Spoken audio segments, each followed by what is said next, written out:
তো আজকে চলে আসলাম আমরা হাটখোলাতে। তো আপনারা এই জায়গাতে আসলে কি কি দেখতে পারবেন এবং কি কি আছে আমি সব এই ভিডিওতে আপনাদের বলে দেব। তো প্রথমত আপনাদেরকে বলে দিই, এখানে ঘুরতে আসলে এখানে কোনো জলকুটির বা রেস্টুরেন্ট পাবেন না। তবে এই জায়গাতে আসলে আপনারা একটি মুড়ির দোকান দেখতে পারবেন। একটি না, অনেকটি আছে, তবে ওই জায়গার থেকে সবচেয়ে মজার একটি দোকান হচ্ছে এই মামার দোকান। মামার দোকানটি গাছের নিচে হওয়ায় ঠান্ডা পরিবেশে আপনারা মুড়ি খেতে পারবেন।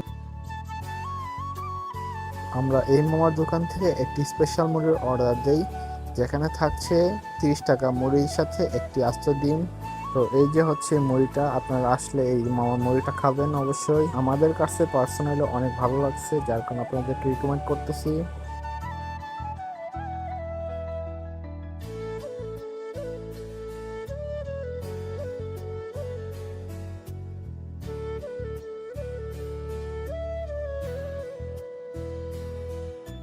আপনারা হয়তো অনেকে অনেক কিছু ভাবছেন যে এত স্পিডে কেন চালাচ্ছি। তো আমি এত স্পিডে চালাচ্ছি না, ভিডিওর স্পিড বাড়ানোর কারণে মনে হচ্ছে বাইকের গতি অনেক। তো আপনারাও কেউ বাইক এত জোরে চালাবেন না। তো ভিডিওটা শেষ পর্যন্ত দেখতে থাকুন।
তো আজকের ভিডিও এই পর্যন্তই, দেখা হচ্ছে অন্য কোনো ভিডিওতে। সকলে ভালো থাকবেন, টাটা, বাই বাই।